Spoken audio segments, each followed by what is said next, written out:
नमस्कार विद्यार्थी मित्रांनो, स्वागत आहे तुमचं ज्ञानदीपच्या ऑनलाईन प्लॅटफॉर्म मध्ये. आपण आज विशेष भेटतोय तलाठी भरती या संदर्भात. आदरणीय श्री महेश शिंदे सर यांच्या मार्गदर्शनाखाली विद्यार्थ्यांसाठी चालवलेली चळवळ म्हणजे ज्ञानदीप अकॅडमी आपण पाहतो. ज्ञानदीप अकॅडमी सरांच्या मार्गदर्शनाखाली वेगवेगळे उपक्रम सादर करते. आता महत्वाची आहे, जसं आपण पहिल्यापासून मेगा भरती म्हणतो, ज्या सरळ सेवेमधील जागा आहेत त्या आता राज्य सेवेमार्फत घेण्यात येणार आहेत. आता राज्य सेवेमध्ये मार्फत घेणार आहेत, मग परीक्षेचा पॅटर्नही थोडा राज्य सेवेसारखाच असणार आहे. मग त्यामुळं आता तलाठी भरती पहिल्यासारखी राहिलेली नाहीये. त्यामध्ये थोडेसे बदल अभ्यासक्रमात निश्चित येतील. ज्यावेळेस सुरुवातीला आपण विज्ञानाच्या दृष्टिकोनातून पाहिलं तर पहिले विज्ञान कमी मार्काला विचारण्यात जायचं, पण आता विज्ञान मात्र त्याचं वेटेज तुम्हाला पूर्व परीक्षा असेल किंवा मुख्य परीक्षा, दोन्ही परीक्षेला खूप महत्वाचं आहे. ऑलरेडी एखादा विद्यार्थी शाळेत जातो, शाळेत मोठा होतो, त्यावेळेस त्याला गणित, विज्ञान हे विषय तांत्रिक पद्धतीचे असल्यामुळे, टेक्निकल असल्यामुळे थोडेसे अवघड जातात. मग एखाद्या वेळेस तो फक्त फिलिंग द ब्लँक्स, जोड्या जुळवा, त्याच्यानंतर प्रॅक्टिकल मार्क असे कॉम्बो करून तो पास होत जातो.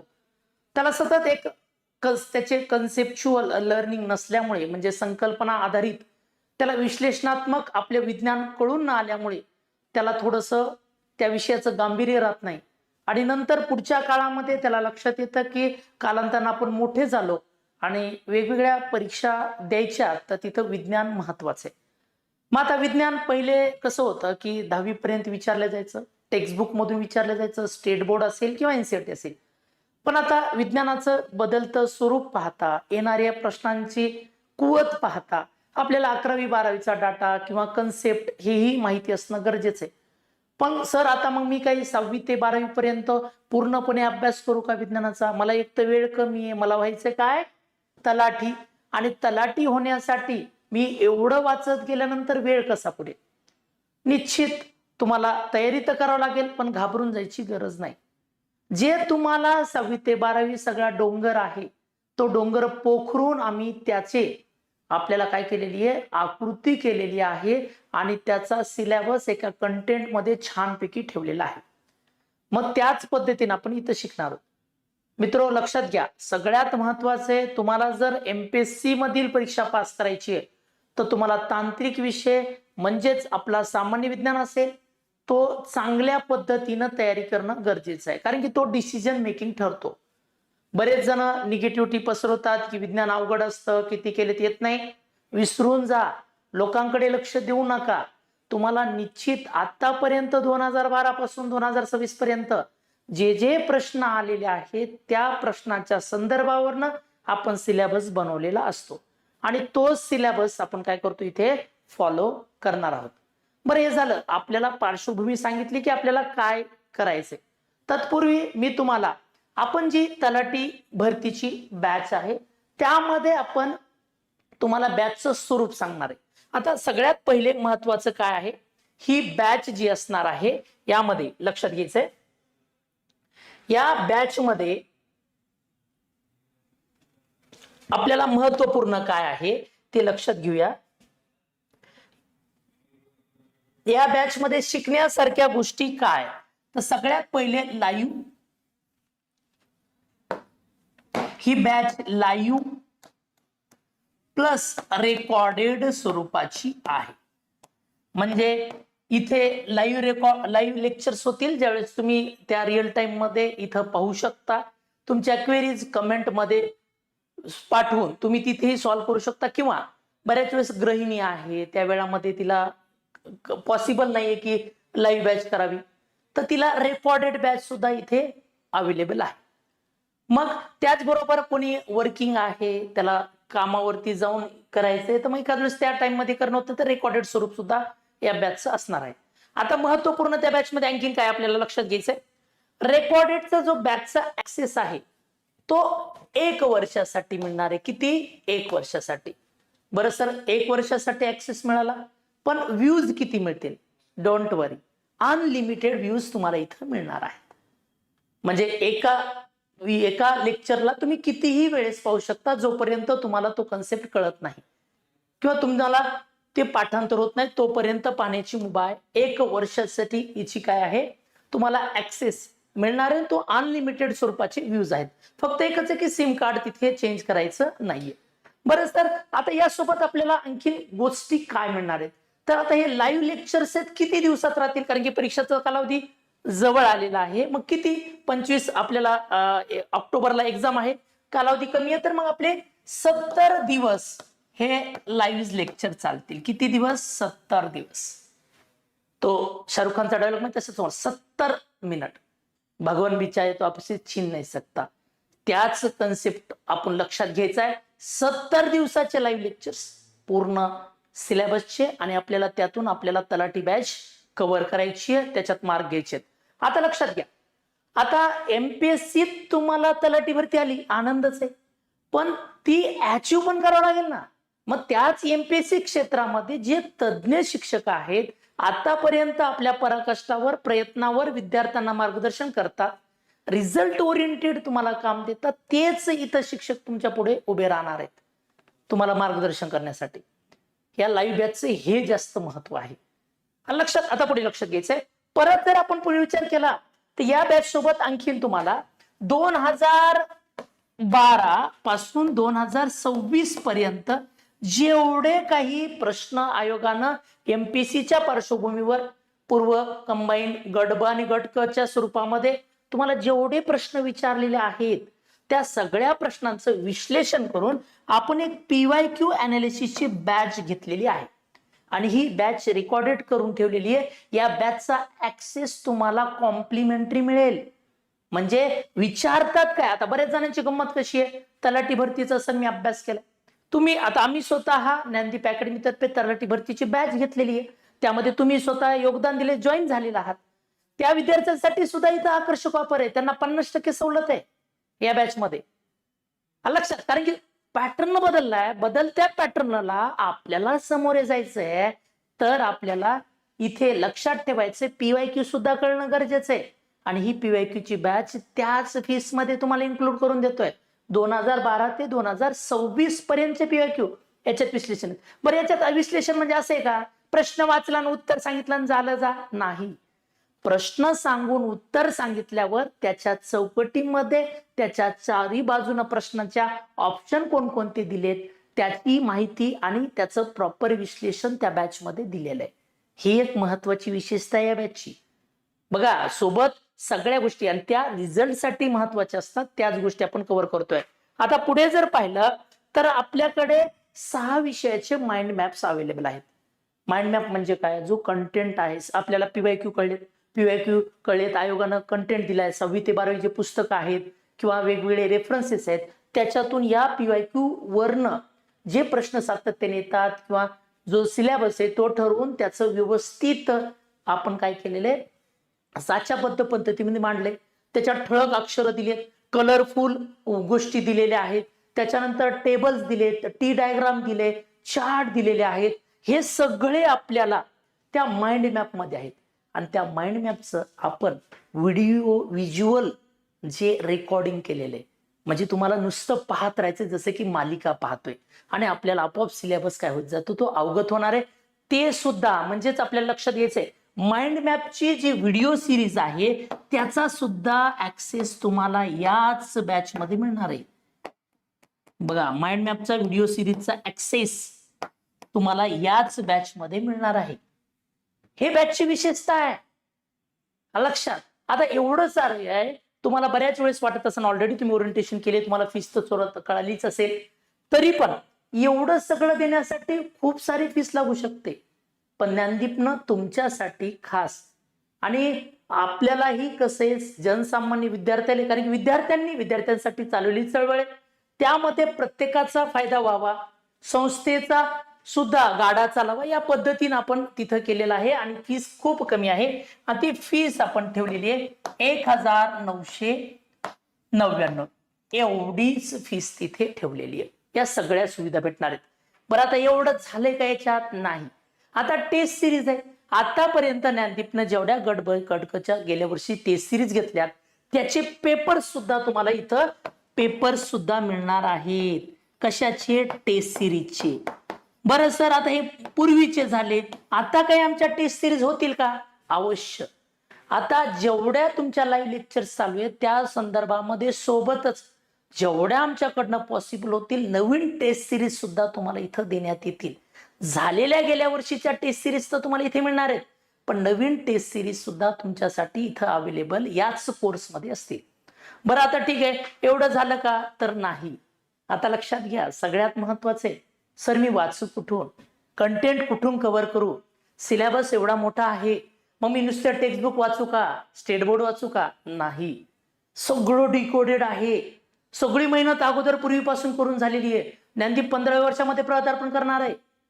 इथं रिसर्च अनालिसिसनं कंटेंट पूर्ण डेव्हलप झालेलं आहे आणि त्याच्यातून जो व्यवस्थित सिलेबस आहे त्याचं मांडणी केलेली आहे, त्याच्या क्लास नोट्स बनवलेल्या आहेत, माइंड मॅप्स बनवलेले आहेत.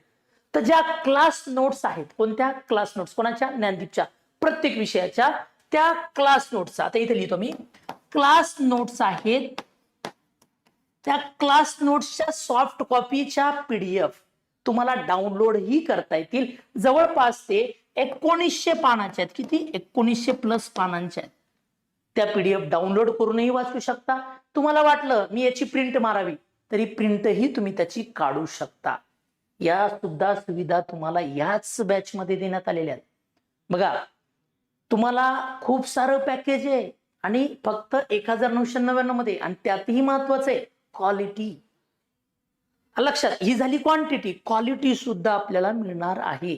आणि या क्लास नोट्स 1900 प्लस त्याच्या ज्या पेजेस आहेत तेवढ्याच्या नोट्स आहेत. मग आता सर 1900 प्लस माझे होतील का? नाही. लक्षात घ्या, तेवढ्या कालावधीमध्ये 1900 प्लस पेजेस वाचायचे. आता बरेच जण म्हणतील काय द्यायचं म्हणून देत आहेत. नाही. लक्षात घ्या, जे शिक्षक, मी स्वतः सामान्य विज्ञान शिकवणार आहे, मी स्वतः काढलेल्या त्या नोट्स आहेत आणि त्याच नोट्स मी शिकवणार आहे आणि त्याच तुम्हाला तिथं क्लास नोट्स मध्ये अवेलेबल आहे. हे सगळ्यात मोठी गोष्ट आहे आणि ते तुम्हाला तिथून कव्हर होणार आहे. हे महत्वपूर्ण आहे, हे लक्षात घ्या, कारण की त्या नोट्स तुम्हाला इथं सरळ तिथं स्वरूपात आहेत. आता ही तुमची बॅचची विशेषता आहे. यामध्ये लक्षात घ्यायचं आणखीन एक महत्वाची गोष्ट आहे, तुम्हाला ही जी बॅच आहे, आता आपल्याला जागा किती येतात टोटल? ग्रुप बी आणि सी च्या झाल्यात 5707, पण त्या तलाठीच्या जागा ही संख्यानं जास्त आहे, बहुमत तलाट्याचे. लक्षात. मग आपलं टार्गेट तलाठी आहे तर 1539 जागेसाठी लढाई आपली, 1539 जागेसाठी लढाई आहे आणि या लढाईमध्ये आपल्याला जिंकायचं, तर हे शस्त्र आपल्याला असणं गरजेचे आहेत. आता महत्वपूर्ण एक लक्षात घ्यायचंय, जर ही बॅच कुठून घ्यायची, तर ही बॅच घ्यायची आपल्याला ज्ञानदीपचं ऑल इन वन जे ऍप आहे त्या ऑल इन वन ऍप वरती तुम्हाला काय करायचंय, ही बॅच मिळणार आहे. Gyandeep all in one app तुम्ही डाउनलोड करायचंय आणि त्या ऍप मध्ये तुम्हाला इथं ही बॅच अवेलेबल असणार आहे. ऑल इन वन ऍप, हे लक्षात घ्या, हे महत्वपूर्ण आहे. बरं सर, आता मला फीसही कळाली 1999, मला त्याचे पॅकेज पण कळाले की काय मिळणार आहे. पॅकेज म्हणण्यापेक्षा आपल्याला त्याच्यातल्या कंपोजिशन काय आहे ते कळालं, पण मला याच्यात काही सवलत मिळेल का? नक्की. आता मी सामान्य विज्ञानाचा शिक्षक आहे, आता मी जे तुम्हाला ओरिएंटेशन सांगणार आहे त्याच्यानंतर तुम्हाला काय काय पटतं, तुम्हाला जर माझ्या शिकवण्यावरनं तुम्हाला जर चांगल्या गोष्टी वाटल्या, तुम्ही माझ्यावरनं जर बॅच घ्यायची, मी तुम्हाला एक कुपन कोड देतो आणि तो कुपन कोड असणार आहे तुम्हाला LAX कॅपिटल, मी स्वतः लक्ष्मण नखाते त्याच्यावर LAX कॅपिटल, आणि इथं 10% डिस्काउंट तुम्हाला मिळणार आहे. तर त्यासाठी कुपन कोड वापरायचा आहे LAX10. हा कुपन कोड तुम्ही वापरायचा आहे LAX10. हा कुपन कोड वापरल्यावर तुम्हाला 10% सवलत मिळेल. आणि ज्यांनी सरळ सेवेची जी बॅच घेतलेली ज्ञानदीप अकॅडमीची, त्यांना यामध्ये 50% या फीस मध्ये सवलत मिळणार आहे, हे लक्षात घ्यायचंय. आणि कुपन कोड LAX10 टाकल्यानंतर तुम्हाला 10% काय मिळेल, डिस्काउंट मिळेल, हे लक्षात घ्यायचंय. आता आपल्याकडे जर आपण पाहिला, आणखीन महत्वाचं आहे, पण आता ह्या बॅचचं लाईव्ह मिळेल, या बॅचचं रेकॉर्डेड मिळेल, पण सर तोपर्यंत आता हे बॅचचे काही लेक्चर 70 दिवसापर्यंत चालेल. माझी स्पीड थोडीशी जास्त आहे, मला लेक्चर ऑलरेडी पाहिजे. तर जी जुनी बॅच आहे आपली, ज्यामध्ये आपण रेकॉर्डेड लेक्चर्स ठेवतो, ते रेकॉर्डेड लेक्चर सुद्धा तुम्हाला मिळणार आहेत. म्हणजे चालू बॅचचे रेकॉर्डेड तर मिळतील, पण तुम्हाला जर वेळेपेक्षा पुढे जायचंय तर त्यामध्ये तुम्हाला पहिले जुने रेकॉर्डेड लेक्चर सुद्धा आम्ही अवेलेबल करून देतोय. हे सुद्धा एक महत्वाचं आहे, लक्षात. आता त्यानंतर महत्वाचं आहे आपल्याला संपर्क साधायचा. एखाद्याला काही अडचण आली तर तुम्ही संपर्क साधायचा, त्यासाठी नंबर लिहून देतो मी, 983446 इथे 8710 या क्रमांकावरती संपर्क साधायचा. दुसरा क्रमांक आहे 72, हा जर बिझी असेल तर याच्यावरती करा, 7219435604. या संदर्भात कोणतीही अडचण असेल तर या दिलेल्या क्रमांकावरती तुम्ही संपर्क साधायचा. आता विषयाच्या रिलेटेड जर तुम्हाला अडचणी येतील तर माझाही नंबर देऊन टाकतो, 8788278696. हा माझा क्रमांक आहे, 878827268696. याच्यावरती तुम्ही संपर्क साधू शकता. जर तुम्हाला सामान्य विज्ञानात अडचण आहे, भीती वाटते, काय ही भीती तर आता आपलं लेक्चर झालं तुम्हाला निघून जाईल, पण तरीही तुम्हाला वाटलं की मला स्पेसिफिक बोलायचंय सर, या अडचणी आहेत, डोंट वरी, लक्षात, फ्री टू वरी. आणि कॉल तुम्ही काय करा, सहज एक करा आणि तुम्हाला मार्गदर्शन मिळवा. आता या आपल्या विषयावरती आता लक्षात घ्या, सर बदलतं स्वरूप आपण पाहिलेलं आहे. तर गट ब आणि गट क परीक्षेमध्येच ही परीक्षा ऍड झालेली आहे. मला तलाठी व्हायचंय, वेळ कमी आहे, मी जर गट ब गट क ची इंटिग्रेटेड बॅच लावली तर मला वेळ लागणार आहे, मला टार्गेट तलाठीच आहे, लवकर जॉईन व्हायचंय, तर या संदर्भात ही बॅच जॉईन करणं गरजेचं आहे. मग ही 70 दिवसामध्ये लेक्चर करून आपण पूर्ण करणार आहोत. आता महत्वाचं काय, लक्षात घ्या, इथं सगळ्यात महत्वाचं आहे आणखीन आपण शिकणार का आहोत, तर सगळे विषय शिकणार आहोत. तर मी सगळ्यात सुरुवातीला आपल्याला जो पूर्व परीक्षा आहे आपली, पूर्व परीक्षा आणि मेन्स या दोन्हीची तयारी इथं केल्या जाणार आहे. कारण की पूर्व मध्ये एकच आहे, जीएस आहे पूर्ण, आणि मेन्स मध्ये दोन आहेत आपल्याला. एक आहे लँग्वेजेस म्हणजे भाषा, मराठी आणि इंग्लिश, मराठी प्लस इंग्लिश हे दोन आहेत. एक पेपर त्याचा राहील लँग्वेजेसचा आणि दुसरा पेपर आपला जीएसचा राहील. मग मोस्ट ऑफ द पूर्वचा आणि मेन्सचा सिलेबस जवळपास सारखा आहे, फक्त इथं थोडस माहिती तंत्रज्ञान एक विचारलं जातं, त्यामध्ये आपलं सायन्स टेक्नॉलॉजी विचारलं जातं, ज्यामध्ये जीएस, रिमोट सेन्सिंग वगैरे टॉपिक आहेत, पर्यावरणासंबंधित काही एक्स्ट्रा येतात. आणि इथं 15 प्रश्न सायन्सला आहेत, तर मेन्सला मात्र आपल्याला जीएस मध्ये 12 प्रश्न विचारतात, कोणते घटक विचारत नाहीत वगैरे, ह्या सगळ्या गोष्टी माहिती पाहिजे. मग आपल्याला या दोन्हीची ही बॅच आहे तुमची 1999, म्हणजे याच्या दोन्ही होतील, अगोदर जीएस विषय होतील, नंतर तुमचे मराठी आणि इंग्रजी विषय तिथे कव्हर होतील. बघा सगळ्याच गोष्टी कव्हर आहेत आणि त्या पण या आहेत, आपल्याला विचार करण्याची सुद्धा गरज नाही. एखाद्या मार्केटमध्ये आपण गेलो, एखादी गोष्ट कमी मध्ये घ्यायला पाहतो, पण बाकी विषय आपण लक्षात घेतले पाहिजे. आता लक्षात घ्या पुढची गोष्ट. आता महत्व आहे, आपल्याला विज्ञान घ्यायचंय, तर विज्ञानामध्ये आपल्याला मार्क्स घ्यायचे, तर आपल्याला विज्ञानाची ओळख करून घेणं गरजेचं आहे. मग आता आपल्याला लाईव्ह प्लस रेकॉर्ड बॅच बद्दल तर मी सांगितलं, अभ्यासक्रमाची ओळख पाहिजे आणि त्यात सामान्य विज्ञान पाहिजे. तुम्ही याच हेतून खास इथं आलेला आहात, तर त्या गोष्टीकडे आपण वळणार आहोत. आता लक्षात घ्यायचं इथे, मग सामान्य विज्ञान पाहायचंय, त्याचा स्वरूप, दर्जा, परीक्षेचा, त्या गोष्टी आपल्याला पाहणं आवश्यक आहे. इथपर्यंत सगळ्यांना गोष्टी क्लिअर आहेत?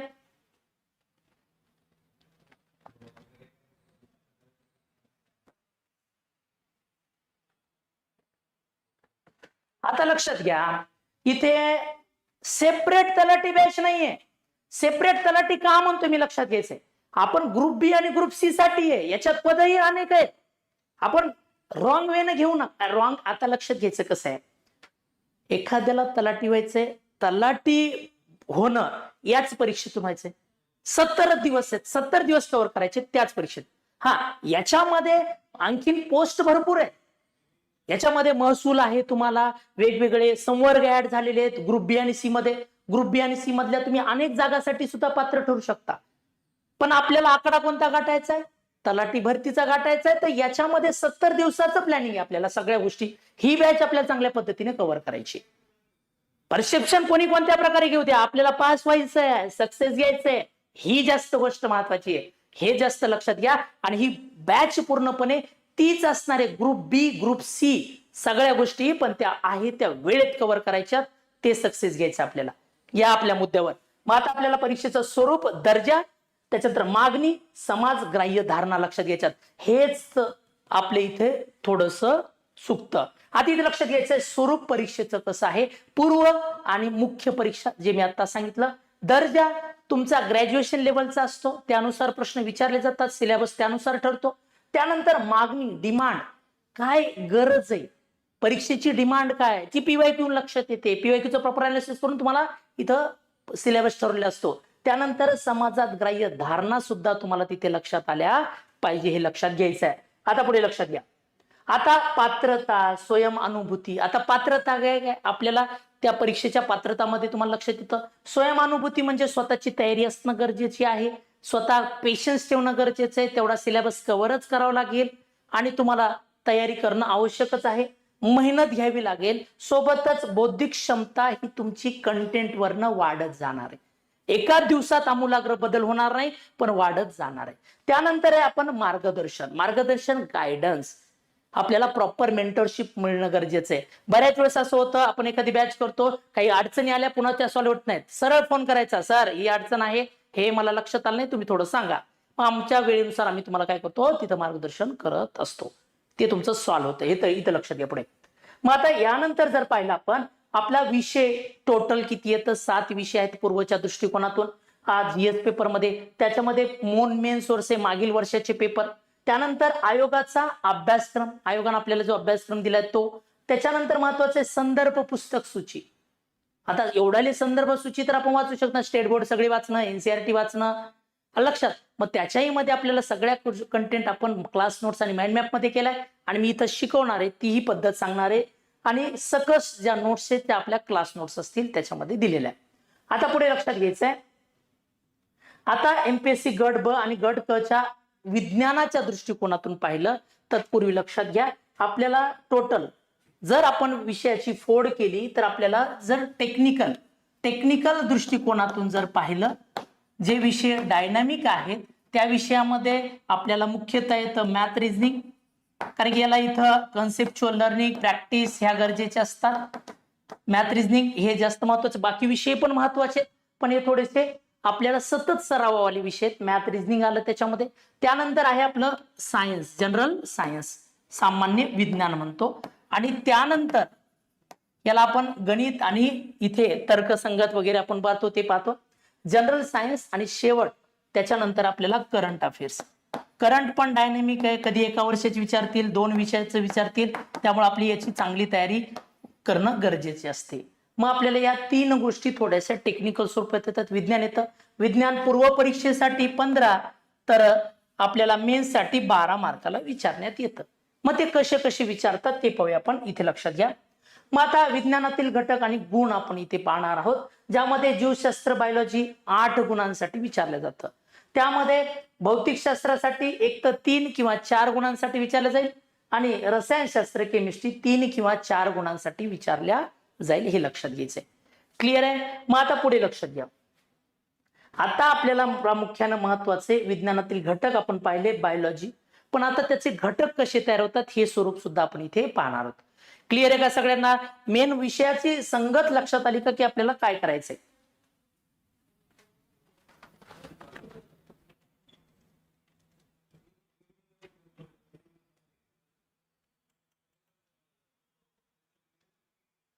आता लक्षात घ्यायचंय की आता विषय कसा बनतो. आता जीवशास्त्र आहे, जीवशास्त्रामध्ये प्राणीशास्त्र 5 मार्क आहे आणि वनस्पतीशास्त्र 3 मार्क आहेत.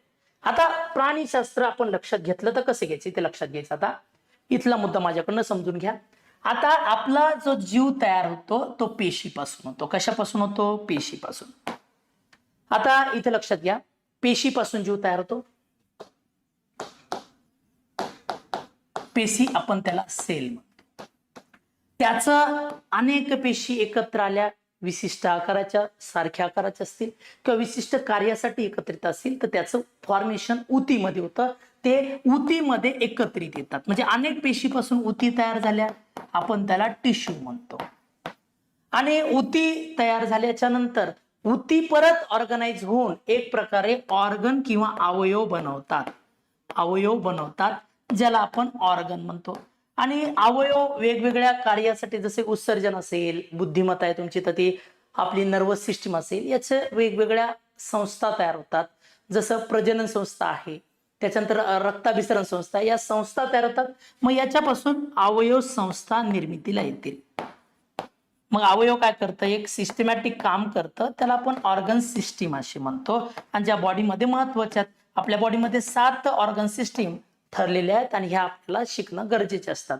त्यानंतर अवयव संस्था झाल्या की सजीव तयार होतो, ऑर्गॅनिझम तयार होतो. ऑर्गॅनिझम तयार होतो. म्हणजे आपण मराठी, इंग्लिश लॅटरली या अशाच भाषेमध्ये शिकणार आहोत, जेणेकरून एखादे कॉन्व्हेंटचा विद्यार्थी असेल त्यालाही सोपं जाईल.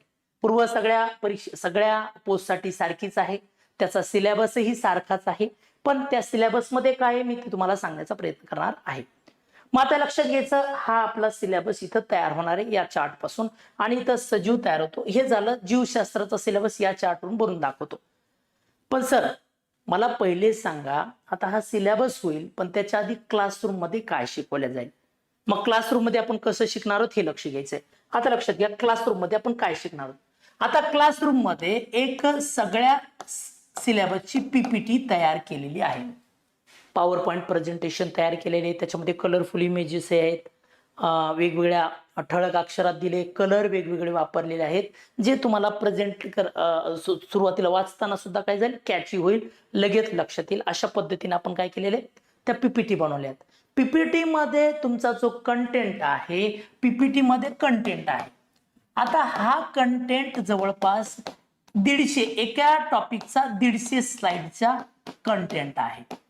कारण की स्लाइड्स आहेत थोड्या प्रेझेंटिव्ह असतात, म्हणून थोडं डाटा एखाद्या दुसऱ्यावर कमी येतो. पण 150 स्लाइडचा कंटेंट आहे. पण या कंटेंट मध्ये आपण 6वी ते 12वी स्टेट आणि एनसीआरटी यातून हे सगळ्या गोष्टी कव्हर केलेल्या आहेत. स्टेट आणि एनसीआरटी, स्टेट बोर्ड, एनसीआरटी या दोन्हीतून ह्या गोष्टी कव्हर करण्यात आलेल्या आहेत. मग आता त्या पुढचं जर पाहिलं तर इथे सोबतच जे पीवायक्यू आहेत आतापर्यंतचे, त्या पीवायक्यू वरनं आपण काय केलेलं आहे, सिलेबस अरेंज केलेला आहे, बनवलेला आहे. आणि त्याचंच कंटेंट याच्यात ऍड आहे. मग पीवायक्यूचे जे ऑप्शन असतील त्याच्या आधारे सुद्धा माहिती टाकलेली आहे. आयोग सातत्यानं एखाद्या कन्सेप्टवर प्रश्न विचारतो, त्याला डीप लेवलला आपण घेतलेले. म्हणजे एखाद्या गोष्टीचं प्रश्न कुठपर्यंत जाऊ शकतो, कारण की सायन्स वास्ट आहे, त्याची डेप्थ कुठपर्यंत जाऊ शकते हे तुम्हाला लगेच लक्षात येत नाही. किंवा एखादा बीए वाला विद्यार्थी आहे, बीकॉम वाला विद्यार्थी आहे, त्याला तिथपर्यंत जाणं पॉसिबल होत नाही. मग अशा वेळेस त्याला रेडी टू इट मटेरियल मिळावं, तुम्हाला संघटित पूर्ण गोष्टी मिळाव्या, त्याचं काम आम्ही केलेलं आहे. आणि ते पीपीटी मध्ये तुम्हाला ऍड करून मिळाल्यात. मग या पीपीटी तुम्हाला त्या विषयाचे तिथं मिळतील. मग या पीपीटी तुम्हाला इथं शिकवताना मी त्या वापरेन. आणि या पीपीटी मध्ये जवळपास 85% डाटा तुमचा पूर्ण कव्हर होणार आहे. मग आता सर 15% का ठेवला सांगतो, लक्षात घ्या. आता या पीपीटीची पीडीएफ जशी तुम्हाला मिळेल ती तुम्ही डाउनलोड करू शकता, प्रिंट मारू शकता, तुम्हाला जे योग्य त्या पद्धतीने तुम्ही हाताळू शकता. पण ह्या पीडीएफ सोबत पीडीएफ मिळणार आहे ती आदल्या दिवशी मिळेल क्लासच्या, आणि तुमचे लेक्चर्स उद्यापासून सुरू होतील. समजा तर आज ती पीडीएफ मिळेल, ती आज वाचून घ्यायची. सर काय शिकवणार आहे, या धड्यामध्ये काय, आपल्याला त्या गोष्टी कळून येतील. त्यानंतर महत्वाचं आहे, या पीडीएफ तुम्हाला मिळाल्यानंतर दुसऱ्या दिवशी इथं क्लासरूम टीचिंग होणार आहे. तुमचं क्लासरूम टीचिंग होईल. क्लासरूम मध्ये जेवढे त्या पीडीएफ मध्ये कन्सेप्ट आहेत, आता क्लासरूम मध्ये टीचिंग होईल. आता पीपीटी मध्ये कोण आहेत आपल्याला लक्षात घ्या. पीपीटी मध्ये आपण इथं कन्सेप्ट म्हणजे संकल्पना क्लिअर करणार आहोत. त्याच्यानंतर आपली परीक्षा मुख्यतः ऑब्जेक्टिव्ह आहे, पर्यायी पद्धत आहे. यामध्ये आपल्याला डायरेक्ट विचारल्या जाऊ शकतं माहिती, मग त्याला आपण फॅक्च्युअल डाटा म्हणतो, फॅक्ट्स म्हणतो. ह्या फॅक्ट्स आणि कन्सेप्ट तुमची इथं मी क्लासरूम मध्ये कव्हर करणार आहे. इथंच त्या कन्सेप्टचं मोस्टली चलता चलता 4-5 वेळेस सतत रिव्हिजन होत जाऊन पाठांतर करून घेण्याचा सुद्धा प्रयत्न होणार आहे. कारण की विज्ञानामध्ये फॅक्ट्स खूप महत्वाचे आहेत. जसं पेशीचा शोध कोणी लावला? Robert Hooke. कोण? Robert Hooke. Robert Hooke, Robert Hooke. लक्षात, हुक हुक पेशी, 2 अक्षरी हुक पेशी, एक शब्द. अशा पद्धतीने आपली तयार होईल. तसंच पंचसृष्टी वर्गीकरण. आता वर्गीकरण आपल्याला जास्त प्रश्न येतात. पंचसृष्टी वर्गीकरण कोणी दिलं? रॉबर्ट हार्डिंग व्हिटाकर यांनी दिलं. हा प्रश्न आलेला आहे. त्याच्या व्यतिरिक्त आता प्रश्न कसा बनू शकतो? कधी दिलं? 1969 दिलं. त्याच्यानंतर त्यांनी कुठले होते? USA होते. कोण होते? इकोलॉजिस्ट होते, पारिस्थितिकी तज्ञ होते. कशाच्या आधारे दिलं वर्गीकरण? तर वर्गानुवांशिक संबंध फायलोजेनीच्या आधारावर दिलं. हे 4-5 पॉईंट एका खाली एक. मग पाठ तसेच करतो आपण. जसं कोणी दिला पंचसृष्टी वर्गीकरण? Robert Harding Whittaker. कधी दिला? 1969. त्याच्यानंतर आपल्याला कुठले होते? USA कोण होते? इकोलॉजिस्ट. कोणत्या तत्वावर दिला? वर्गानुवांशिक संबंध. हे सतत रिपीट करून घेतल्या जातं. आता हे परत परत पुन्हा जसा संदर्भ निघेल मी तिथं परत रिपीट करतो, ते आपल्या डोक्यात जातं. कारण की फॅक्ट्स आहेत, यातले ग्रीक नाव आहेत, लॅटिन नाव आहेत, जे आपण कधी ऐकत नाही आणि आपल्याला ते ओळखीचे नसतात. मग हे आपल्याला जड जातात, मग आपल्याला बर्डन वाटतं, तो विषय नकोसा वाटतो. आणि हाच गेम चेंजिंग सब्जेक्ट आहे. याच्यात जेवढे चांगले मार्क येतील तेवढी प्री आणि मेन्सला पण चांगली काय करू कामगिरी करू शकतो. आता महत्वाचं परत, आता हे पंचसृष्टी वर्गीकरण दिलं तर पहिला कोणता आहे? Monera, protista, फंगाय, plant, animal. मराठीत मोनेरा, प्रोटिस्टा, कवके, वनस्पती आणि प्राणी असे 5 गटात त्यांनी वर्गीकरण केले प्रत्येक सजीवाचं. मग या पद्धतीत आपण शिकणार आहोत. समजा हृदय कोणत्या कप्प्यातून घुसतं, कुठे जातं? मग उजव्या कप्प्यातून वरच्या कप्प्यात, वरच्यातून खाली, खालून फुफ्फुस, फुफ्फुसाकडे CO2 दिला, O2 घेतला, झालं लाल, घुसलं पुन्हा हृदयात, डाव्या वरच्या कप्प्यात, खाली परत डाव्या खालच्या कप्प्यात, तिथून पुढे बॉडीकडे. हे आपल्याला जो सिक्वेन्स आहे तिथं आपण व्हिडिओच्या स्वरूपातही पाहू आणि दुसरी गोष्ट तुम्हाला डायग्रामॅटिक पण देईल. 3दा लक्षात कसं ठेवायचं ते सुद्धा सांगणार आहे. मग अशा पद्धतीचे कन्सेप्ट, क्लिअरिटी आणि फॅक्ट्स आपल्या कुठं होतील? बॅच मध्ये कव्हर होतील. इथं रिप्रेझेंट केलेलं पण असणार आहे तुमच्या PPT मध्ये, कलरफुल आहे, टेबल वाईज आहे, पाठांतराला सोपं सुद्धा जाणार आहे. एखाद्याला आतापर्यंत विज्ञान कळलं नाही, घाबरू नका. काहीच माहिती नाही विज्ञानाबद्दल, सुरुवात कुठं करायची तेही माहिती नसतं, ते आम्ही करून घेऊ. आम्ही त्याचाच ध्यास घेतलेला आहे. 10-12 वर्षापासून तेच शिकवतोय. मग त्याच्यामध्ये आम्ही पण जे सुरुवातीला होतो ते आम्ही चांगले नव्हतो. जसं मी माझ्या बाबतीत सांगतो, सुरुवातीला मी होतो तेवढा चांगला नव्हतो. प्रत्येक बॅचला मी स्वतःही सुधरत जातो, गोष्टी ऍड करत जातो. नवीन नवीन गोष्टी रिसर्च मधून येतात, त्या गोष्टी तुम्हाला इथे व्यवस्थित मांडणी करून मिळतात आणि आमचा अनुभव तुमच्या मार्कासाठी कामाला येतो. हा लक्षात महत्वाचं आहे. मग कन्सेप्ट, क्लॅरिटी, फॅक्ट्स हे तुम्हाला क्लासरूम मध्ये टीचिंग होईल. आता या कन्सेप्ट सांगतानाही काही गोष्टी असतात ज्या तुम्हाला लिहून घ्याव्या लागतात, कारण की सगळं डाटामध्ये गेलं ते लक्षात राहत नाही. मग हे 85% सोडून जो 15% डाटा आहे तो जास्त करून परीक्षेत येऊ शकतो. तो कन्सेप्ट क्लिअर करत असताना हा 15% डाटा आपण इथं कव्हर करतो, इथं लिहून देण्यात येतो, जागची जागी लिहून देण्यात येतो. त्याला म्हणतात रनिंग डाटा. तो तुम्ही लिहून घ्यायचा आहे. असं पद्धतीनं तुमचं 100% तयारी होते. बरं, आता हे शिकलात, आज समजलं, सगळ्या गोष्टी आहेत. घरी जाऊन परत तोच टॉपिक जेवढा झालाय तेवढा वाचायचा. नाही समजलं, दुसऱ्या दिवशी मी पहिल्यांदा उजळणी करतो त्या टॉपिकची, त्यावेळेस सांगायचं की सर हे एकदा परत सांगा. मग मी त्यावेळेस सांगेल, गोष्टी क्लिअरिटी होत जाते. कारण की ज्या त्या दिवशी क्लिअर होणं गरजेचं आहे. आणि मग एकदा पूर्ण धडा हा कव्हर झाला की तो कुठून वाचायचा? तुम्ही तो धडा तुम्हाला वाचायचा आहे. कशातून वाचावा लागेल तो धडा? क्लास नोट्स मधून, माइंड मॅप मधून कव्हर करावं लागेल. कारण की त्याच्यामध्ये तुम्हाला तोच डाटा संग्रहित करून व्यवस्थित दिलेला आहे आणि तोच तुम्हाला परीक्षेला मार्क देणार आहे. दुसरा काहीच वापरायची गरज नाही. ही आपली PPT, ही PPTची PDF, class notes, mind map, that's it. Clear आहे? एवढंच आपलं विज्ञानाबद्दल वाचायचं, सगळंच तुमचं कव्हरेज तिथं होऊन जाईल. मोस्ट लक्षात, 99% सगळ्या गोष्टी आहेत. विज्ञानात 99 का म्हणावं लागतात? कारण की 1% जागा राहते. अचानक कुठला बाहेरचा एखादा दुसरा प्रश्न येतो, तो तुम्हालाच नाही, अख्ख्या गावाला नवीन असतो. मग त्यावेळेस तुमची स्पर्धा खरं तर 15 पैकी 12 तुम्हाला मिळणं गरजेचे असते. 3 सोडून द्या इकडे तिकडे. ते पण आपल्याला जर सिलेबस पूर्ण घेतला त्याच्यातून आले तर वेल अँड गुड, आणि ते 3 नाही आले तर तुम्हाला नाही सगळ्या गावाला येत नसतं. आता डायनोसॉर, माझ्या फॅमिलीतले मेंबर मला आठवत नाहीत तर डायनोसॉरची सब ऑर्डर कुठून आठवणार आहे? बरं आता अमेरिकेत एखादं झाड आहे, एकमेव अमेरिकेतच येतं, दुसरीकडे येत नाही, त्याची फॅमिली तुम्हाला कुठून माहित असणार आहे? हे शक्य नसतात काही गोष्टी, मग तशा आउट ऑफ बॉक्स असतात. किंवा एखादी करंट रिलेटेड गोष्ट असते जी आपण एखाद्या वेळेस वाचनात नाही आली, ती त्यातून प्रश्न विचारण्यात येते. पण जरी एखादी असेल तर मी ते सांगण्याचा प्रयत्नच करत असतो, पण ती वाव राहू शकतो. पण विज्ञानामध्ये 12+ मार्क घेणं आपलं टार्गेट असणं गरजेचं आहे. 15 तर आहेच, पण त्याही मध्ये महत्वाचं आहे, जर एखादा दुसरा प्रश्न टेन्शन घ्यायचं नाही, लक्षात ते, पण 12 सोडायचे नसतात, कारण की आपली ही स्पर्धा आहे. 100%ला महत्व नाही, मेरिटला महत्व आहे, हे लक्षात द्या. 100% आले तर वेल अँड गुडच आहे, सगळ्या गोष्टी महत्वपूर्ण आहेत. क्लिअर आहे? मग आता कन्सेप्ट क्लिअरिटी, या गोष्टी आपल्या इथून करायच्या, त्या गोष्टी होतील. बरं आता सर तुम्ही म्हणताय मग आम्हाला कोणतं वाचायची गरज नाही, मग आता एवढं कंटेंट मध्ये सगळं आहे का? तर आहे. कसं सांगतो मी तुम्हाला, लक्षात घ्या. आता प्रश्न कसे बनतात, तुम्हाला एक प्रश्न आला होता की आपल्याला प्रश्न होता की जी citric acid cycle, citric acid English मध्ये असं येतं, मराठीत असं सायट्रिक आम्ल चक्र हे कोणत्या प्रक्रियेतलं आहे, असा प्रश्न आला होता. सायट्रिक आम्ल चक्र हे कोणत्या प्रक्रियेत, तुम्हाला माहित असेल तर कोणी सांगू शकता कोणत्या ह्याच्यातला आहे, आलेला प्रश्न आहे.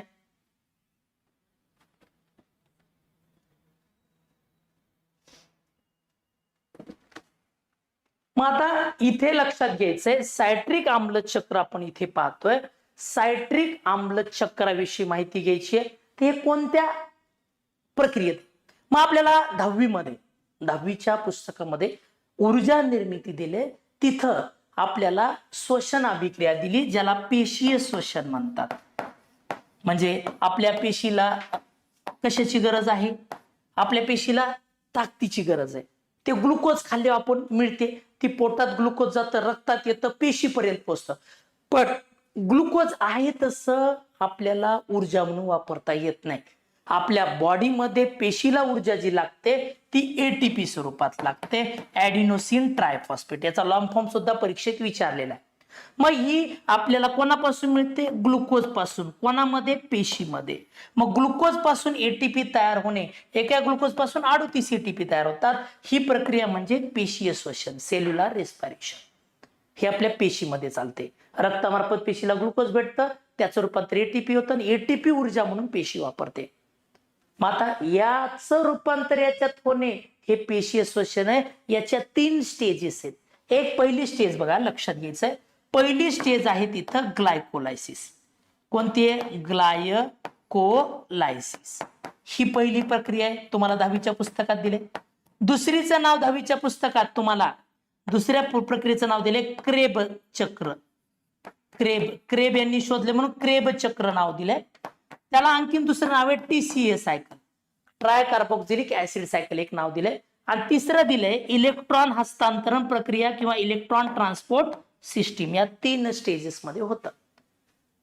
आता हे 10वी पर्यंत एवढेच नाव दिलेत, पण या दुसऱ्या स्टेजला आणखीन एक नाव आहे, तिचंच नाव आहे सायट्रिक ऍसिड चक्र.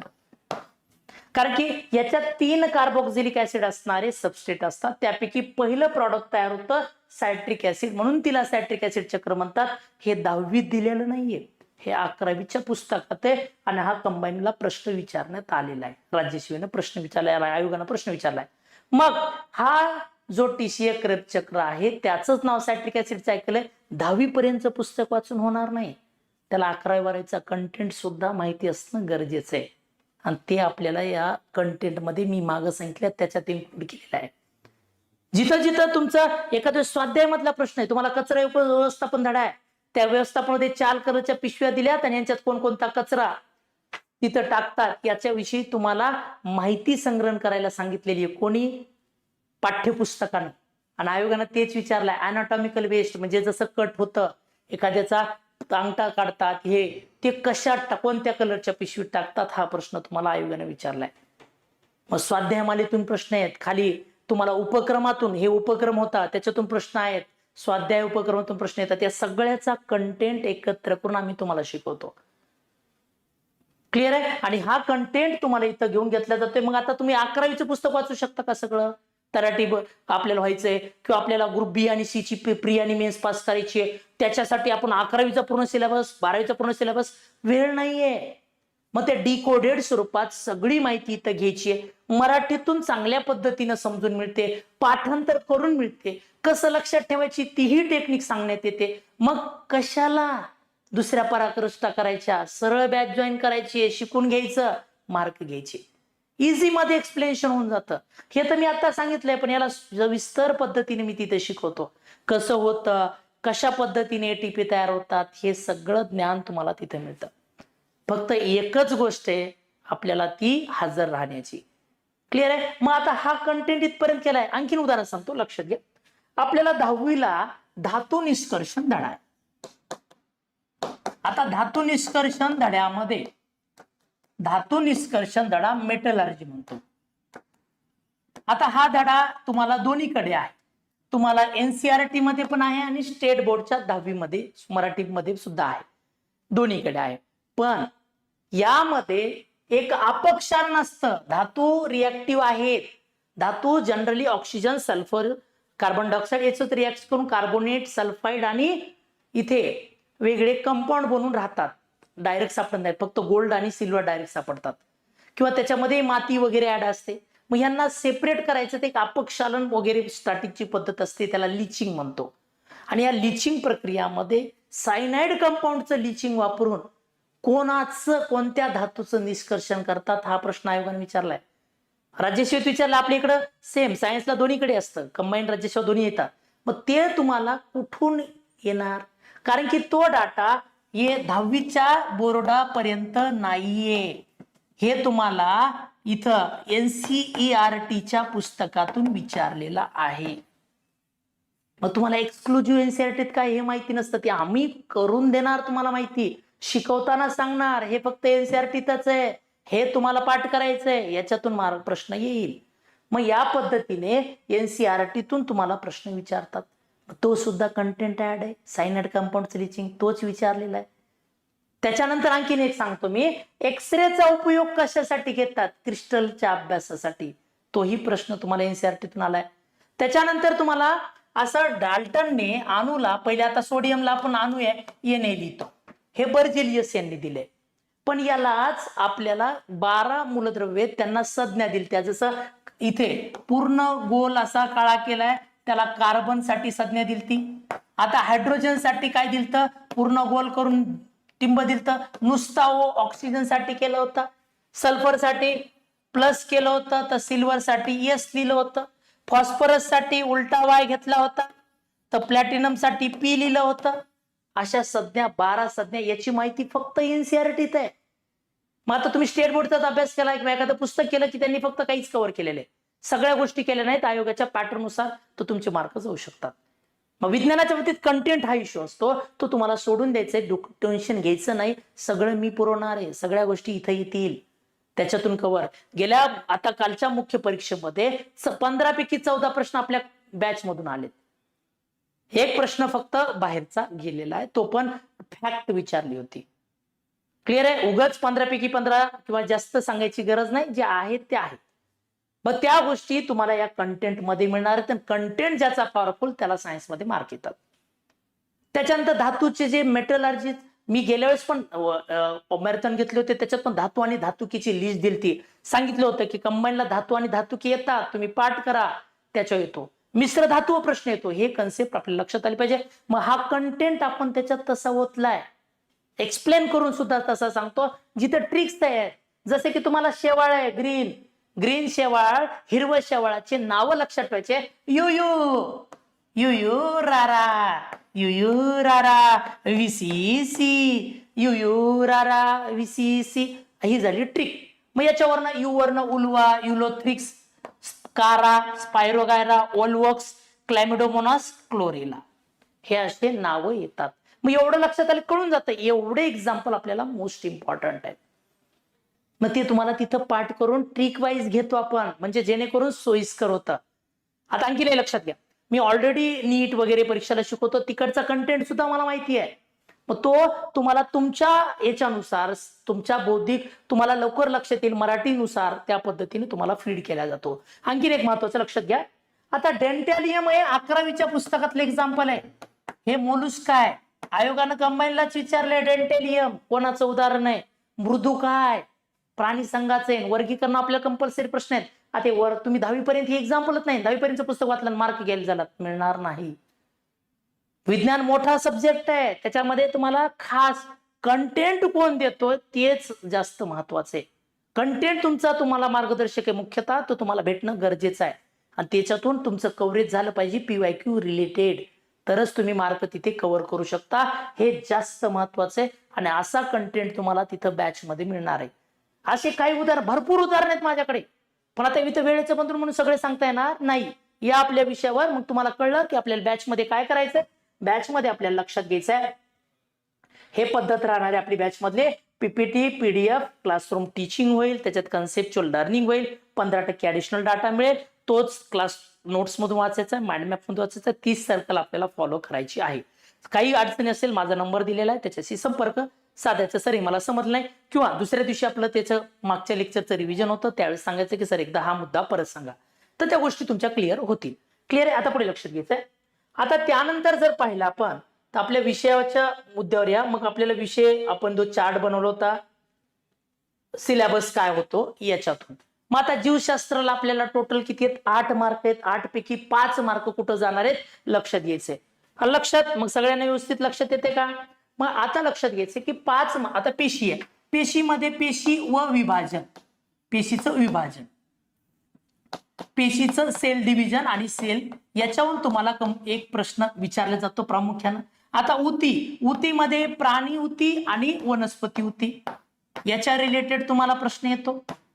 लक्षात, याच्यातून एखादा प्रश्न येतो, क्वचित विचारले गेले एखादा दुसराच प्रश्न याच्या आतापर्यंत विचारलाय. पेशीवर मात्र प्रश्न आहेत. पेशीमध्ये पुन्हा डीएनएचं स्ट्रक्चर, आरएनएचं स्ट्रक्चर विचारले जाईल तुम्हाला. त्याच्यानंतर आता सांगितलेलं पेशीय श्वसन विचारले जाईल, जे मायटोकॉन्ड्रियावर अवलंबून आहे. त्याच्यानंतर प्रकाश संश्लेषणा रिलेटेड जो क्लोरोप्लास्टवर अवलंबून आहे ते सुद्धा तुम्हाला विचारलं जातं. त्यानंतर DNA RNA पासून प्रथिने तयार होतात, प्रथिन संश्लेषण किंवा कोणतं प्रथिन आहे, त्याच्यासाठी कोड कोणता आहे, हे सुद्धा प्रश्न विचारले जातात. ते पेशी धड्यात कव्हर होतात. राहिला प्रश्न आता आपल्याला अवयवापासून अवयव संस्था, 7 अवयव संस्था, 7 पैकी आपल्याला कंपल्सरी प्रश्न एक विचारते, तर ती रक्ताभिसरण आहे. रक्तगट, रक्ताभिसरण, त्याच्यानंतर वेगवेगळे प्राणी संघ, त्याच्यामध्ये कोणकोणते रक्ताचे रंगद्रव्य आहेत, त्याच्यानंतर त्यांच्यामध्ये किती कप्प्याचं हृदय आहे, अशा प्रकारचे प्रश्न, रक्ताभिसरण, रक्तगट कोणकोणते, याच्या रिलेटेड प्रश्न याच्यात विचारले जातील कंपल्सरी. आणि दुसरा मुद्दा एक उत्सर्जन, एक सातत्यानं जवळपास विचारण्यात येतो. आणि राहिलेले जे 7 पैकी हे 2 झाले, बाकीच्या 5 वरती, लक्षात 5 वरती एक प्रश्न तुम्हाला विचारला जातो. असे 1-2 प्रश्न तुम्हाला त्याच्यातून असतात. त्यानंतर आता सजीव तयार झाला. सजीवामध्ये वर्गीकरण सगळ्यात महत्वाचा टॉपिक आहे. वर्गीकरणावरती तुम्हाला प्रश्न विचारले जातात. वर्गीकरणावर 3 ते 4 प्रश्न आहेत बघा. 8 पैकी 3-4 प्रश्न कुठे आहेत, वर्गीकरणावर. मग सजीवांचं वर्गीकरण त्याच्यात आलं. सजीवामध्ये आणखीन कोण पडलं, त्याच्यात आपले 5 सृष्टीचं वर्गीकरण विचारलं जाईल. मग सजीवांचं वर्गीकरण, त्याच्यात हिस्ट्री, सजीव वर्गीकरण मध्ये सजीव प्लस हिस्ट्री, पहिले 3 फायलम, 3 सृष्टी म्हणजे मोनेरा, प्रोटिस्टा, फंगाय, या सगळ्यातून तुम्हाला 1 मार्क विचारला जातो. कळलं. आणि त्याच्यानंतर वनस्पती वर्गीकरण, वनस्पती वर्गीकरणावर तुम्हाला कंपल्सरी 1 प्रश्न विचारला जाईल. आणि नंतर प्राणी वर्गीकरण आहे, त्याच्यावरती 1 प्रश्न तुम्हाला कंपल्सरी विचारला जाईल. म्हणजे 1, 2 आणि 3 असे 3 प्रश्न येतील. आणि चौथा जो प्रश्न आहे, एखादी अवयव संस्था आणि वर्गीकरण याला मिळून येईल. जसं किती कप्प्याचं हृदय, माशामध्ये आहे 2 कप्प्याचं. रेप्टाइल्स, उभयचर, त्याच्यात किती कप्प्याचे, 3 कप्प्याचं, असा प्रश्न विचारला जाईल. रंगद्रव्य कोणतं आहे, हिमोग्लोबिन आहे की हिमोसायनिन आहे, असे प्रश्न येतील. मग कंपल्सरी असं विचारतात. किंवा मग गांडुळामध्ये उत्सर्जन कशाद्वारे होतं, वृक्कक आलेला प्रश्न नेफ्रिडियाद्वारे होतं. मग असे कॉम्बो प्रश्न चौथा विचारले जाईल. असे हे तर कंपल्सरी मध्ये विचारले जातात. आता आपले सजीव आहेत. सजीवामध्ये लक्षात घ्यायचं आता राहिलं सजीव. सजीवामध्ये आपल्याला प्रामुख्याने 2 पडतात. मग आता वर्गीकरणापर्यंत तर झालं. सजीवामध्ये प्रामुख्याने 2 भाग पडतात, एक वनस्पती आणि दुसरे येतं प्राणी. आता दोघांकडे आपल्याला लक्षात घ्यायचंय, याचं पोषण आपल्याला विचारले जाईल. याच्या पोषणवर प्रश्न आलेत, मॅक्रोन्यूट्रिएंट किती आहेत, मायक्रो किती आहेत, असा प्रश्न विचारला जातो. आणि नंतर प्राण्यांचा जर दृष्टिकोन पाहिला तर प्राण्यामध्ये सुद्धा पोषण विचारलं जातं. मग पोषणामध्ये आपल्याला जसं कार्बोदके, कार्बोहायड्रेट, त्याच्यानंतर प्रोटीन, त्याच्यानंतर फॅट म्हणजे मेद, कार्बोदके, प्रथिने, मेद, त्याच्यानंतर काही मिनरल्स, खनिजे, लक्षात मिनरल्स, आणि त्याच्यानंतर विटामिन्स. हे मुद्दाम शॉर्ट फॉर्म दिले, मराठी दोन्ही इंग्लिश होतं आपलं शिकवताना, पण लक्षात येण्यासाठी. मग आता कोणत्या, आता B12 कोणापासून मिळतं, जनरली नॉनव्हेज पासून मिळतं. फक्त दूध त्याचं सोर्स आहे, पनीर वगैरे, ज्याच्यातून काही प्रमाणात मिळतं. बाकी सगळे नॉन व्हेजिटेरियन सोर्सेस B12 चे. लक्षात. मग असं विचारलं जातं तुम्हाला. त्याच्यानंतर फॅट सोल्युबल विटामिन कोणते, वॉटर सोल्युबल विटामिन कोणते, हे पोषणातले प्रकार आहेत. हे याच्यावर प्रश्न येतात. किंवा पोषण तुटीचे आजार कोणते, क्वास्टिओकर, मॅरास्मस, सुजवटी, सुकटी, हे सुद्धा तुम्हाला त्याच्यातून विचारलं जाईल. असे प्रश्न येतात. आता त्याच्यानंतर हे झालं वनस्पतीचं पोषण, प्राण्यांचं पोषण, याच्यात मॅक्रो मायक्रो. पण पोषणामध्ये मॅक्रोन्यूट्रिएंट मध्ये नत्र येतं, नायट्रोजन येतं. त्या नत्र स्थिरीकरण किंवा नायट्रोजन सायकल किंवा त्याच्यातले बॅक्टेरिया, जसा आलेला प्रश्न आहे रायझोबियमचा, जो शेंगावर्गीय सोबत कोणता बॅक्टेरिया नत्र स्थिरीकरण करतो, रायझोबियम उत्तर आहे. आणि तसं नत्र स्थिरीकरण तुम्हाला विचारलं जातं, नायट्रोजन सायकल विचारले जाते. त्याच्यानंतर वनस्पतीमध्ये सुद्धा रोग कंपल्सरी, हे सगळ्यात हॉट टॉपिक आहे. हा रोग कशाचा, वनस्पतीचा, कंपल्सरी. मेन्सला प्रश्न, प्रीला प्रश्न, सध्याच्या ट्रेंडमध्ये सगळ्यात महत्वाचा आहे. आणि इकडे जर पाहिलं प्राण्यामध्ये रोग आपल्याला फक्त पूर्व परीक्षेला विचारला जातो, मानवी रोग. आपल्याला तो मेन्सला विचारला जात नाही. मेन्सला नाही, फक्त पूर्व परीक्षेत मानवी रोग विचारले जातं. हे आपल्याला चांगलं माहिती असणं गरजेचं आहे. त्याच्यानंतर आहे इथे आपले जे हार्मोन्स आहेत मानवाचे, एंडोक्राइन, याच्यावरती एक प्रश्न येतो, किंवा हार्मोन्स आणि एन्झाईम वरती प्रश्न येतो, ज्याला आपण विकरे म्हणतो. संप्रेरके आणि विकरे याच्यावरती एक प्रश्न येतो. तसंच इकडं वनस्पतीमध्ये ग्रोथ रेग्युलेटर म्हणतात हार्मोनला. हार्मोन्स किंवा संप्रेरके, जसं इथिलीन 2दा प्रश्न आलाय. फ्रूट रायपनिंग साठी, फळं पिकवण्यासाठी वापर केला जातो. इथं हार्मोन्स आणि एन्झाईम्स वरती प्रश्न येतात. हे आपलं चार्ट आहे, कितून कुठं मार्काला येतं. आणि आपण बसतो नुसत्या सिस्टीम वाचत आहोत संस्था, आणि घे मार्क, येतच नाहीत. कसे येतील? आता हे जर मुद्दा झालाय, मी वर्गीकरणाचं फक्त इथं सांगितलंय एवढे मुद्दे, ह्याच्यात पुन्हा आणखीन बायफर्केशन होतं. एक्झाम्पल्स काय काय येतील, काय सगळ्या गोष्टी याच्यात आपल्याला मिळून जातील. ते शिकवताना आपण लॅटरली पाहतो. मग हे 8 मार्काचं कव्हरेज आपल्याला इथून मिळणार आहे. मग नेमकं वाचायचं काय, आता याच्यात किती डेप वाचायचं, तो कंटेंट आहे. मग आपल्याला तो कंटेंट 11वी-12वी पर्यंत जायचा आहे, आयोगाच्या प्रश्नापर्यंत घेऊन जायचा आहे, तर ते वेळ लागतो प्रत्येकाला काढायला. आम्ही ऑलरेडी त्याच्यातच आहेत. आम्ही मागच्या चुकातून किंवा मागच्या आढाव्यातून शिकत असतो, नवीन ऍड करतो, आणि तो संच बनत जातो, आणि तो रेडी टू ईट चांगल्या पद्धतीने तुम्हाला मिळतो. हे तुमचं काय यशाचं गमक होईल. आणि कंटेंटच सायन्समध्ये सगळ्यात जास्त महत्वाचं आहे. तुम्हाला आलं पाहिजे कंटेंट मधलं. क्लिअर आहे? या गोष्टी तुम्हाला महत्वपूर्ण आहेत. क्लिअर आहे का? मग इथपर्यंत बायोलॉजीच्या गोष्टी समजल्या का सगळ्यांना? हे आपल्या सिलेबसची ओळख आहे.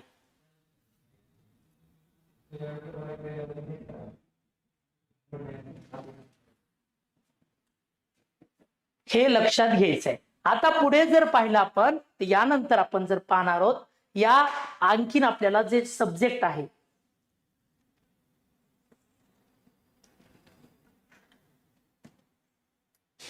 मग आता केमिस्ट्री बद्दल आपल्याला पाहायचंय. मग या बॉडी सिस्टीम, हे सगळे घटक आपल्याला याच्यात प्रश्न येतात. जसं आपल्याला हा प्रश्न आउट ऑफ बॉक्स विचारलेला आहे, मानवी शरीरात किती किलोमीटर पर्यंत रक्तवाहिनी असतात, तर 97,000 पर्यंत असतात. हे प्रश्न आलेले असे आपल्याला विचारले जातात. मग हे प्रश्न सुद्धा तुमचे, आणि आता महत्वाचं प्रश्न सुद्धा त्या टॉपिक मध्ये तुमचे कव्हरेज होणार आहेत. PYQ कसा आला होता, काय ऑप्शन दिलते, ते सुद्धा तुम्हाला समजून येईल, आणि आपल्याला काय करायचे ते सुद्धा लक्षात येईल. क्लिअर आहे? आता इथे लक्षात घ्यायचं आहे. मग एक डिटेल सिलेबस तुम्हाला त्याच्यात दिलेला आहे. आता रसायनशास्त्राविषयी जसे द्रव्य आहे, म्हणजे मॅटर, त्याच्या अवस्था आहे, त्या अवस्था बदल आहे, त्याच्यावरती प्रश्न येतो. मिश्रणे, मूलद्रव्ये, संयुगे. आता मिश्रणेमध्ये मिश्रण कोणते? आपलं मिश्र धातू. स्थायूमधील मिश्रण ब्रास, ब्रॉन्झ, जर्मन सिल्वर, याच्यावर सातत्यानं प्रश्न येतात, ते सुद्धा आपल्याला कव्हर करायचे. अणुसंरचना आणि सिद्धांत, हे सुद्धा डाटा करायचे. ॲटॉमिक स्ट्रक्चर, नेल बोरच्या अणुसिद्धांतावर तुम्हाला अनेक प्रश्न आलेले आहेत. त्याच्यानंतर 1808 मध्ये कोणत्या इंग्रजी शिक्षकाने अणुसिद्धांत दिला? आपल्याला डाल्टन यांनी दिलेला आहे. या सगळ्या प्रश्नांचं आपल्याला काय होतं? प्रश्न विचारले जातात. मूलद्रव्यांचे आवर्ती वर्गीकरण, पिरियॉडिक टेबल. आता जे क्वांटम फिजिक्स ज्याच्यावर चालू आहे, क्वांटम नंबर जे असतात अणुसंचामधले, ते सुद्धा आपल्याला इथे शिकायचंय. त्यानंतर आहे धातू अधातू, त्याचे फिजिकल म्हणजे भौतिक आणि रासायनिक गुणधर्म, हे सुद्धा परीक्षेत विचारले जातात. त्याच्या संयुजा, रासायनिक बंध, संकरीकरण, याच्यावर प्रश्न येतो आपल्याला इथे. पुन्हा धातू आणि धातुके. धातू जसं की आता हेमेटाइट, मॅग्नेटाइट कोणाचे धातुके आहेत? तर ते आयर्न, लोखंडाचे, लोहाचे धातू आहेत, धातुके आहेत. त्याच्यानंतर रासायनिक बँडमध्ये हायब्रिडायझेशन, रासायनिक अभिक्रिया शिकतो. ऑक्सिडीकरण, क्षपणक्रिया आहेत रासायनिक अभिक्रियामध्ये. इलेक्ट्रोकेमिस्ट्री आहे, थर्मोडायनामिक्सचे काही नियम आहेत. आणि महत्वाचा सगळ्यात टॉपिक आम्ल आम्लरिक क्षार विचारलं जातं. त्यानंतर महत्वाचा टॉपिक आहे किरणोत्सारिता, हे कंपल्सरी करायचे टॉपिक आहेत. किरणोत्सारिका म्हणजे कोण? Radio activity, alpha, beta, gamma, त्याचा टेबल चांगला करायचा. दैनंदिन आयुष्यातील रसायनशास्त्र, खाण्याचा सोडा, धुण्याचा सोडा, त्याच्यानंतर विरंजक चूर्ण वगैरे, हे सगळं आपल्याला विचारलं जाईल. ग्रुप बी सी साठी सगळा सिलेबस एकच आहे, फक्त पूर्व आणि मुख्याला एकच आहे. फक्त मुख्याला 2-3 गोष्टी विचारल्या जात नाहीत, म्हणून 12च मार्क होतात. सगळं एकच आहे, पण आपल्याला त्याच धर्तीवर शिकायचंय, पण कमी वेळेत सगळ्या गोष्टी चांगल्या शिकायच्यात, प्रॉपर कंटेंट आहे. तर ही आपली बॅच महत्वपूर्ण आहे, हे लक्षात घ्यायचंय. त्याच्यानंतर आपण इथे पाहतोय असे प्रश्न येतात जसे की आयसोटोप, आयसोबार, आयसोटोन्स, आयसोडायफर्स, मिरर न्यूक्लियाय, जे अणूच्या रिलेटेड संकल्पना, त्या सगळ्या आपण इथं कव्हर करतो. आणि त्याच्यावरचे सगळे प्रश्न आपल्याला तिथे उत्तरित होतात आणि मार्क चांगले येतात, हे लक्षात घ्यायचंय. मग आता त्याच्यानंतर लक्षात घ्यायचंय आधुनिक आवर्तता कशावर आधारित आहे? अणुअंकावर. मग आवर्त सारणीवर कंपल्सरी प्रश्न येतो, असे प्रश्न तुम्हाला विचारले जाते. हायब्रिडायझेशन असेल, हायब्रिडायझेशनच्या चार्ट वरती प्रश्न आलाय की याच्यात कोणती जॉमेट्री आहे, PCl5 मध्ये कोणतं हायब्रिडायझेशन आहे, असा चार्ट. हे 11वीतले, पण तुम्हाला प्रश्न विचारतात. मग या 11वीचं पूर्ण शिकणं गरजेचं आहे का? तुम्हाला जे गरजेचं आहे ते सगळ्या आपण गोष्टी इथं कव्हर करून घेतो, हे लक्षात घ्यायचंय. मग आता हे रासायनिक अभिक्रिया जसे क्षेपण आणि ऑक्सिडीकरण, याचा चार्ट बनवून 6 इमेज जे आहेत एकाच पानावर देऊन तुमच्या त्या पाठांतर करून घेतल्या जातात. इथपर्यंत आपण व्यवस्थित पाहतो. आता याच्यामध्ये फिजिक्स मध्ये बघा, भौतिक राशीचे मापन आणि एकक, कंपल्सरी एक प्रश्न तुम्हाला इथे देतात. मग कधी गती, गतीचे प्रकार, गतीचे नियम, त्याच्यानंतर आहे बल, दाब, कार्य, ऊर्जा, शक्ती, हे जे आपलं कायनेमॅटिक्स मध्ये आहे ते विचारलं जातं. आता गुरुत्वाकर्षण, याच्यावरती आपल्याला प्रश्न येतात, न्यूटनचा नियम वगैरे, केपलरचे नियम, याच्यावर प्रश्न येतात. जी ची किंमत, छोट्या जी ची वगैरे, याच्यावर प्रश्न येतात. उष्णता आहे. सगळ्यात महत्वाचे 2 टॉपिक आहेत, प्रकाश आणि ध्वनी, आणि ते तरंगावर आधारित आहेत, म्हणून तरंग सुद्धा विचारले जातात कंपल्सरी. इलेक्ट्रोमॅग्नेटिक वेव्ह, विद्युत चुंबकीय तरंग, अणुतरंग, अवतरंग, त्याची एक्झाम्पल, ते सगळं आपल्याला लक्षात ठेवायचंय. आणि त्याच्यावर आधारित हे प्रकाश अवतरंग आहे, तर ध्वनी अणुतरंग आहे, मग त्याची प्रॉपर्टी, त्याच्या संकल्पना, हे सगळं आपल्याला विचारल्या जातात. त्याच्यानंतर न्यूक्लिअर फिजिक्स, जे की ज्याच्यामध्ये alpha, beta, gamma, decay, alpha decay, beta decay, हे विचारलं जाईल. आणि त्याच्या प्रॉपर्टीज आपल्याला लक्षात ठेवावं लागतील. किंवा त्याचबरोबर त्याचं याचं रेडिओ ऍक्टिव्हिटीचं एकक काय, ते कोणी शोधलं, मॅडम क्युरीचा रोल काय, हेनरी बिक्वेरल काय केलेलं आहे, हे सगळं आपल्याला पाहावं लागतं. सगळ्यात महत्वाचं टॉकिंग आणखीन आहे आपल्या परीक्षेच्या दृष्टिकोनात विद्युत धारा आणि त्याचे परिणाम. मग इलेक्ट्रिक करंट आणि त्याची इफेक्ट सुद्धा आपल्याला इथं लक्षात घ्यायचे. आणि त्याच्या आधारावर चुंबकत्व, मॅग्नेट जे इलेक्ट्रिक फील्डमुळे तयार होतं, किंवा स्वतः एक चुंबक जे नैसर्गिक असेल, किंवा त्या मॅग्नेटिक फील्ड लाईन्स आहेत त्याच्या प्रॉपर्टी असेल, ते सुद्धा आपल्याला इथं शिकायचंय. हा आपला सिलेबस असणार आहे आणि या पद्धतीतून आपण अभ्यास करणार आहोत. मुख्य वेटेज आपलं जीवशास्त्राला आहे, त्याच्यानंतर रासायनिक शास्त्र, रसायनशास्त्र आणि भौतिकशास्त्र, या पद्धतीने होईल. क्लिअर होतंय सगळ्यांना? आणि याला कंटेंट आपण चांगल्या पद्धतीनं डेव्हलप करून देतोय, सगळ्या गोष्टी व्यवस्थित होत आहेत. मग या बॅच लाईव्ह प्लस रेकॉर्डेड आहे. यामध्ये तुम्हाला जर चांगले मार्क घ्यायचे तर सायन्स खूप महत्वाचा टॉपिक आहे. सायन्स एवढ्या एक्सप्लेनेटरी तुम्हाला शिकवल्या जाईल, तुम्हाला पाठांतर असेल होईल, ट्रिक्स दिल्या जातील, साध्या शब्दात सांगितलं जाईल आणि त्या पीपीटीच्या नोट्स आहेत. वाटलंच तर तुम्ही पहिल्या पूर्व विद्यार्थ्यांना विचारा, नखाते सरांच्या नोट्स कशा आहेत ते तुम्हाला मार्गदर्शन करतील. लक्षात इथपर्यंत. आणि मॅरेथॉन बघा, तुम्हाला मॅरेथॉन मध्ये टीचिंग पॅटर्न कळेल, सगळ्या गोष्टी व्यवस्थित आहेत. आणि तुम्हाला जर बॅच लावायची असेल आणि डिस्काउंट पाहिजे तर तुम्ही एक कोड वापरा, LAX10. तुम्हाला 10% त्या बॅच वरती काय मिळणार आहे, तुम्हाला डिस्काउंट मिळेल. क्लिअर आहे का सगळ्यांना? आय थिंक मी सगळ्या गोष्टी व्यवस्थित तुम्हाला सांगण्याचा प्रयत्न केलेला आहे, सगळ्या गोष्टी क्लिअर केल्यात. कोणाच्या काही अडचणी असेल तर मला कळवा. काही कोणाला शंका, काही प्रश्न विचारायचे तर सांगा, मला सांगा पटापट.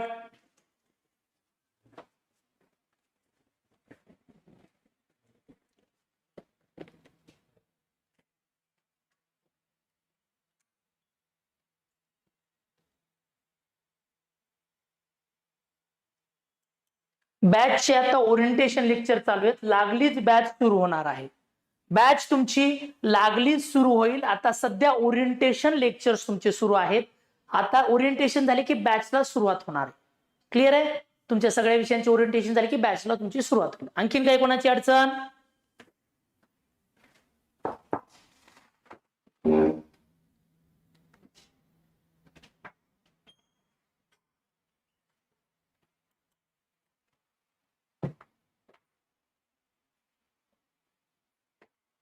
आणखीन? हा, बॅचची किंमतच कमी, आणखीन 20% म्हणतोय एक तर. लक्षात? तुला मिळणार भरपूर गोष्टी आहेत, त्याचा विचार लक्षात घ्या. आपल्याला मेन कंटेंट चांगला गोष्टीचा मिळणार आहे, सगळ्या गोष्टी व्यवस्थित मिळतील. हा, आणखीन कोणाला काही अडचण आहे?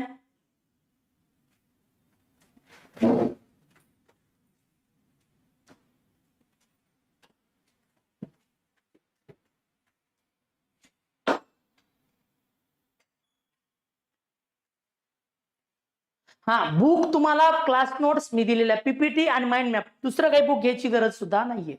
कारण की क्लास नोट्सच्या तुम्हाला इथे हे पण मिळणार आहेत, बॅच मध्येच सॉफ्ट कॉपी सुद्धा तिथे मिळणार आहेत. क्लिअर आहे?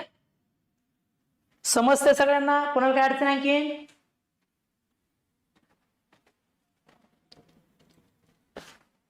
ठीक आहे. आता ओरिएंटेशन संपले की लगेच बॅच स्टार्ट होते, कारण की आपल्याला बॅच लवकर संपून परीक्षेच्या अगोदर तुम्हाला अभ्यासक्रमाला वेळ द्यायचा आहे. तर चला, जर तुम्हाला बॅच घ्यायची आहे, 10% डिस्काउंट मिळायचं तर LAX10 हा कुपन कोड वापरा आणि बॅच जॉईन करा. आणि माझा नंबर दिलेलाच आहे, अधिक माहितीसाठी संपर्क साधा. ऑलरेडी नंबर दिलेले आहेत, त्या नंबरवरती तुम्हाला संपर्क साधायचा आहे. तुम्हाला संपर्क क्रमांक देतो इथे मी.